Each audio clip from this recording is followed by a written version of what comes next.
This morning we're going to be looking at security challenges. We know that this is one thing that Nigeria has been battling with, securing our environment, especially the forest. And there's one security outfit that has been doing this. We are talking about the Nigeria Forest Security Service that has been actively involved in securing our rural areas. The forest, they are working alongside in collaboration with other security agencies, the police, the military, the Nigeria Civil Security, and the NFSS CDC. They have been collaborating with this security outfit to ensure that Nigeria is kept safe. And these other places that have been known to be ungoverned areas in the country, we are talking about the forest. This is the security outfit that is taking care of this particular environment. And I'm here with no other person than the Commander General of the NFSS, Mr. Joshua Oshatimehi, to discuss what the Nigeria Forest Security Service has been doing over time. We are seeing your works, we're seeing what you're doing. And we are talking about constant killings by non-state actors, constant attacks on our rural communities. How has it been so far? Yeah, thank you once again, and it's a great honor to be here. To lend my voice on this, the issue of killing across our forested area. First and foremost, I want to appreciate Mr. President for giving approval for the establishment of our agency, the NFSS. And before the approval, we have been working hand in hand with the consulted authority. And to the glory of God, we have the result everywhere. Now, coming to the question, the issue of killing by the non-state actors, we have to look at it in different dimensions. Number one, what are the drivers causing this insecurity within the forest? And secondly, what government need to do to curb, because everybody has mind to perpetrate evil if the law permits. So it is the body language of federal government that will directly or indirectly control these criminalities within our forests. For example, the daily killing that be occurring.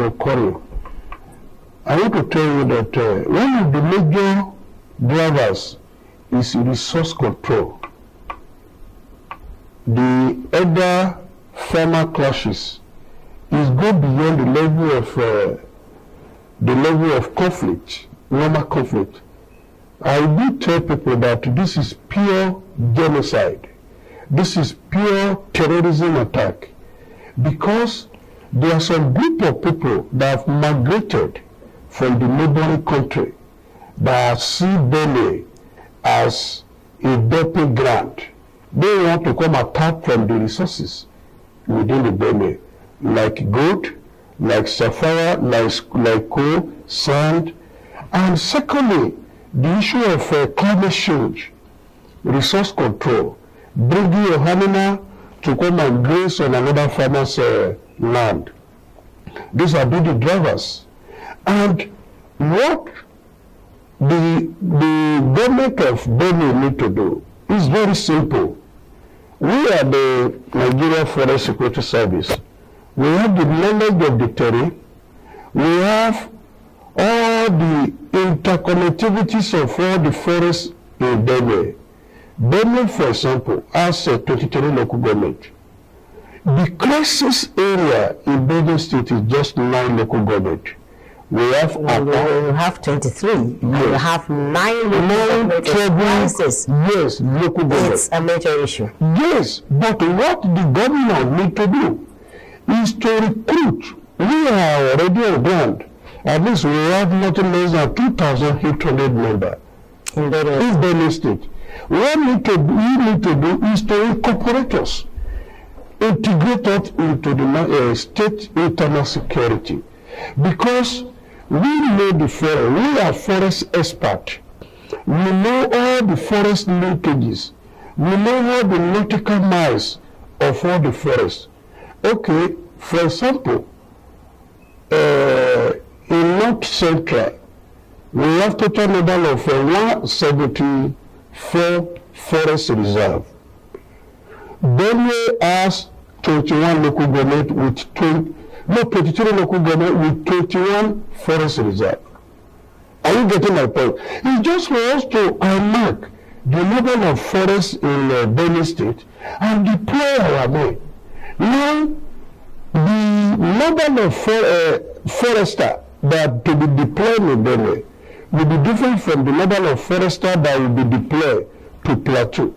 Because Plateau has 17 local government with 20 forest reserve. The Benue has 23 local government with 21 forest reserve. You cannot see the difference. That means we are expecting Benue to have more officers than any part of the North Central. Are you getting my point? And mind you, Benue is one of the states in North Central that border international community. We have 7 states within North Central, 3 border international community, which are Kwara, Niger, and Benue. In Benue, out of 23 local government, 3 local government border international community, which is Cameroon. We have Vadikia, Kasinala, and Kwande.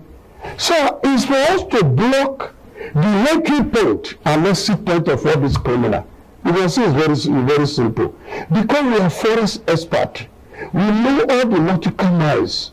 It's for us, just for the governor to integrate us into the state internal security. Okay, have you made effort? Has your organization made any efforts to ensure that this happens? Yeah, we do. Last year, I was in Benue myself. I paid a courtesy visit to our area father, Totif, and he promised to discuss with the governor.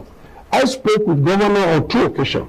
He gave me the number of the principal private secretary, and I spoke with him. He told me the governor is busy. Last 2 years I was in Sokoto. It is for us to prepare for the same procedure.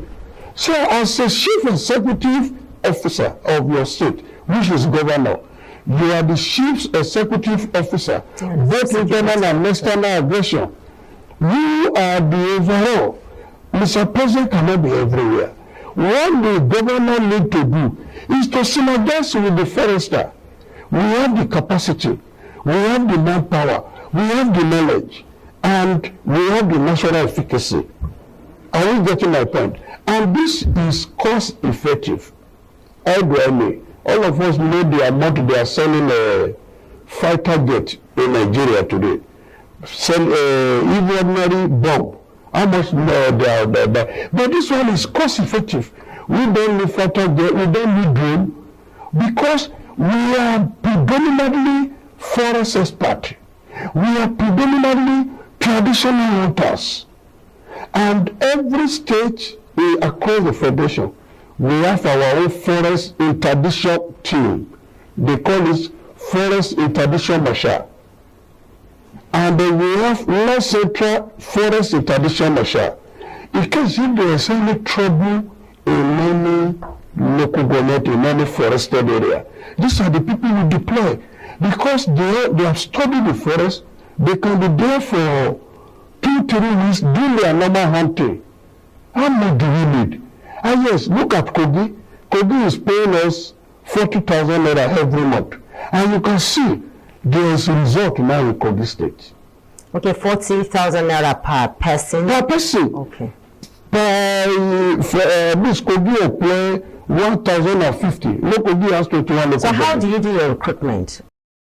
Like what criteria, what forms? Yeah, we have 3 major criteria for recruitment. Number 1, the leader of your community must attest to your character. Okay, that means you the traditional association from the local government. The local government. The DPA must sign, and the DSS will also sign. In this case, there is no way you can circumvent these 3 people. if you have bad character. Are you getting my point? And also, before you can be part of the forest interdiction team, you must measure the number of local government you have in your state. You must measure, if you are from the example now you are from Apa local government, you must tell us the number of ward in Apa local government, number of unit, and number of neighboring local government. That means you must have a vast knowledge of where you are coming from. We don't recruit you because you are looking for a job. Your expertise must play a major role. You must have the passion as well. The passion that you can enter forest. And the issue of going to go and be recruiting on behalf of forest security now, I do advise government, this thing will not work. Because, for example, maybe I studied in Oklahoma, or I studied in Michigan, or in Buckingham, in America. Because I'm looking for a job, my father is an influential man, he now put me under forest security, which I've never been to forest before. Okay, is the government trying to recruit? No, I'm only advising. Okay, that the government because should think about that. If they want to recruit, let the leadership be aware who are who to be recruited. Because we have our mode of recruitment. Before you can be enlisted, you must measure the number of forest reserve in your state. Like Kogi, in North Central, we have total number of 174 forest reserve. In Northeast, we have 156 forest reserve. In Northwest, we have 124 forest reserve. In South, we have 238.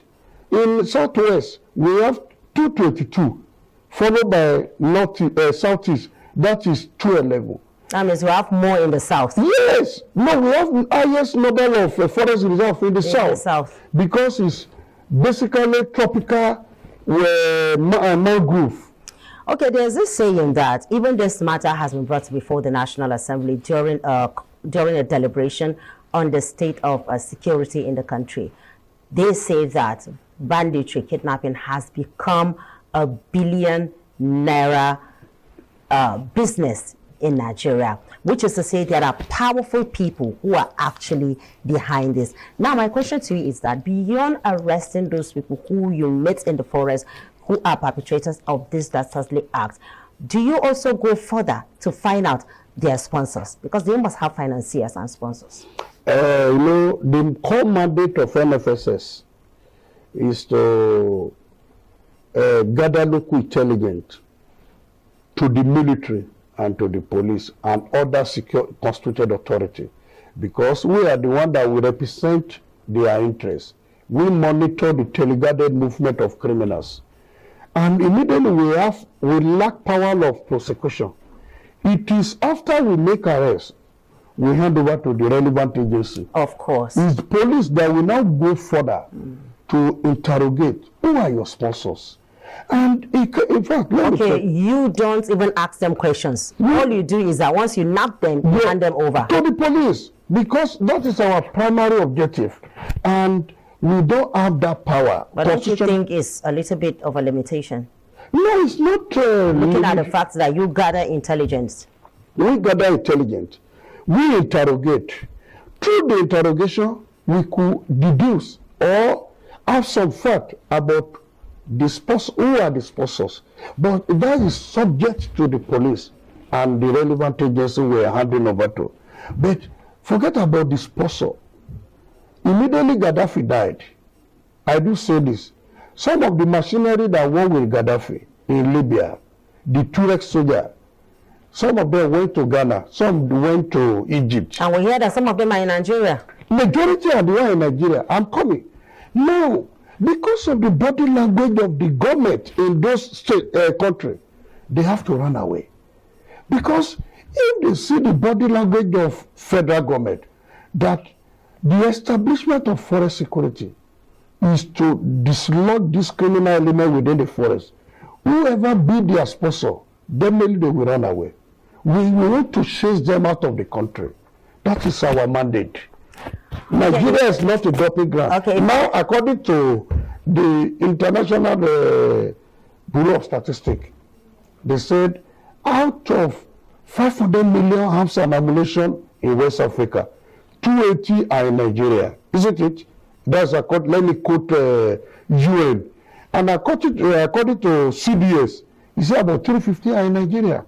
According to the DG of small arms and light weapon, you say about 7.5 million are in Nigeria. Whichever figure, it's all about we, the forester, to dislodge this criminal element out of Nigeria forest space. So how far has NFSS gone? What's the success story so far? Yeah, we have recorded a lot of success story to the glory of God. For example, I just mentioned Kogi. This recent weeks, about 9 days ago, it's not up to 2 weeks now, we nabbed about 70 kidnappers in Kogi State. And last week, Governor Ododo has given us several Sienna buses. He added 2. And he gave us additional 10 motorcycles to aid our operation. If you recall, last year, they kidnapped some students in Nosara University. We are the one, in collaboration and synergy with the military, that went after them to recover those students. That is in Kogi State. Also in Ogun State, the month of August, we were able to arrest some bandits and hand over to the government in collaboration with the police. You know why our success story is being limited on media publication? We are doing in collaboration with our parental fathers. And because we are not yet fully harmonized under specific agency or ministry, if government approve us officially today, either we are working directly with NSA, we are working with environment or interior, we will be sending our success story, and Nigeria will be more aware of what we are doing. Also in Bauchi State, for the past 6 years, we have been working, 850 of our members have been working with the government of Bauchi State. Also in Borno, 1,000 of our members, since 2019, have been working with His Excellency, the Executive Governor of Borno State. So what about Zamfara? Zamfara, because yes, these 2 states, we know that these 2 states have no, it's not only Zamfara. The hotbed. Zamfara, Sokoto, and Kebbi. Yes, we are forming. Yes, we are synergizing with the leadership of the state. No, I'll be limited to what I will say here because of security. But I'm assuring you, we are working with the leadership of those 4 states.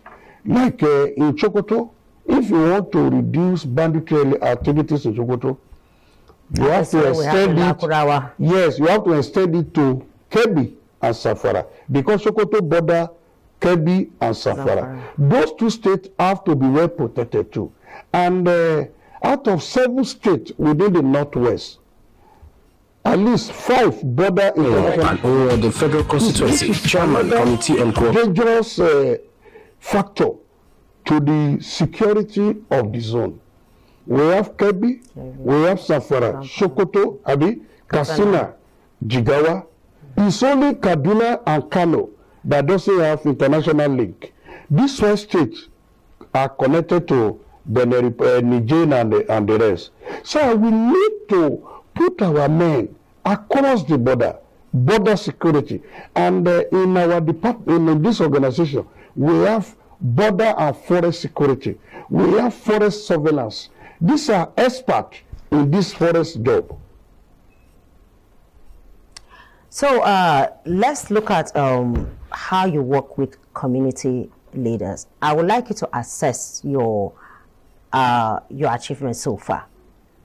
If you are to assess yourself, I want you to assess yourself. Yeah, we are still charging our people to do more. But for now, in our capacity, no federal government financial support. It's only state that be sending little to our member.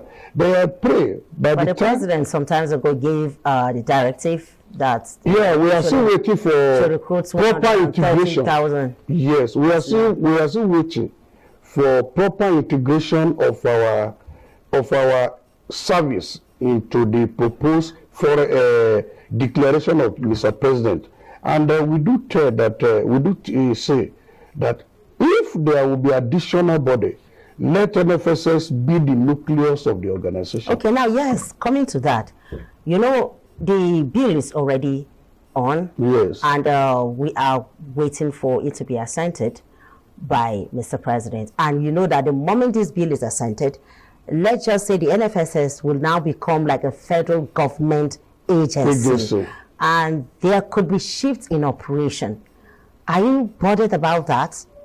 Oh, the shifting. No, for instance, you know, we know the NSCDC when it started. Yes. It was a non-governmental organization, just like this. Just like this, yes. So the moment it became backed by law, then there was a structure that was set, and there were talks about those who were the founding fathers were sort of laid aside. They were no longer part of the operations of the NSCDC. Yes. Okay. So that's why, because I know that the NFSS has founding fathers. Yes, sir. We, to the glory of God, we are the founding fathers. Exactly. And I believe, I do say it that the NFSS is has the core mandate of guarding local intelligence, which is a critical part of national security. Yes. And I will appeal to government that Mr. President want to record his name in history. Yeah. That is essence of signing the bill into law, because Babangida, General Ibrahim Babangida signed